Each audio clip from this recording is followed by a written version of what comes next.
या देवी सर्वभूतेषु मां शक्तिरूपेण संस्थिता नमस्तस्यै नमस्तस्यै नमस्तस्यै नमो नमः।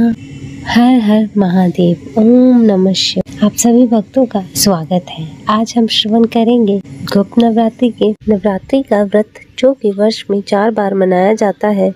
2 गुप्त नवरात्रि और 2 प्रकट नवरात्रि के रूप में। गुप्त नवरात्रि के रूप में जो 10 महाविद्याओं का पूजन होता है, तो वहीं प्रकट नवरात्रि में दुर्गा के 9 स्वरूपों का पूजन किया जाता है। जो भक्त सच्ची श्रद्धा व नियम के साथ गुप्त नवरात्रि का व्रत करते हैं, तो माता 10 महाविद्या की कृपा से उनके सभी प्रकार के दुख और कष्ट दूर होते हैं तथा सुख और समृद्धि की प्राप्ति होती है। गुप्त नवरात्रि का व्रत, जो कि आषाढ़ के महीने में और माघ के महीने में शुक्ल पक्ष की प्रतिपदा से लेकर 9वीं तिथि तक गुप्त नवरात्रि का व्रत किया जाता है और इस दौरान माता 10 महाविद्या का पूजन किया जाता है। 10 महाविद्याओं में छठी महाविद्या त्रिपुर भैरवी है। इनका संबंध काल भैरव से है। यह काल भैरव की शक्ति है। इनके आदेश से ही काल भैरव कार्य करते हैं। देवी भगवती का यह स्वरूप में विनाशकारी प्रतीत होता है। हमेशा विनाश और विध्वंस अशुभ नहीं होता। देवी भगवती का यह स्वरूप विनाशकारी और विध्वंसकारी है। हमेशा विनाश और विध्वंस अशुभ नहीं होता। निर्माण से पहले विध्वंस ही होता है। जिस प्रकार से जीवन से पहले मृत्यु निश्चित है और मृत्यु के बाद जीवन निश्चित है, उसी प्रकार निर्माण के बाद विध्वंस और विध्वंस के बाद निर्माण निश्चित है।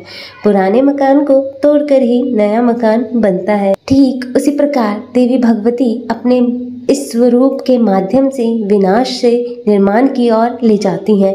वह आघा शक्ति है, महाविद्या है। जीवित और मृत दोनों की स्थितियों में वह दंड देती हैं। वह उग्र स्वभाव की है। दुर्गा सप्तशती के अनुसार देवी त्रिपुर भैरवी ने ही महिषासुर नामक दैत्य का वध किया था। देवी लाल वस्त्र तथा गले में मुंडमाला धारण करती हैं।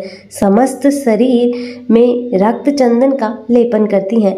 देवी अपने दाहिने हाथ में जप माला तथा पुस्तक धारण करती हैं। बाएं हाथों से वह वर एवं अभय मुद्रा प्रदान करती हैं। कमल के आसन पर विराजमान है। यह स्वरूप देवी का सौम्य स्वभाव युक्त है। देवी भगवती ने ही 18 भुज युक्त दुर्गा रूप में उत्तम मधु का पान कर महिषासुर का वध किया था। इसलिए इन्हें महिषासुर मर्दिनी भी कहा जाता है। देवी त्रिपुर भैरवी का संबंध काल भैरव से है।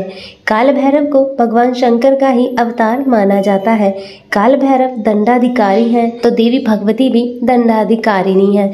दुष्कर्मों का दंड यमराज तथा धर्मराज देते हैं। त्रिपुर भैरवी काल भैरव तथा यमराज से भला कौन नहीं डरता।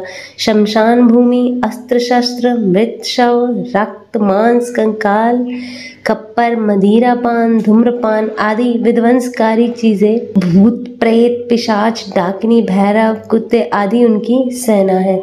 जीवन काल में तो प्राणी को दंड मिलता ही है, लेकिन मृत्युपरांत भी देवी भगवती दंड देती हैं।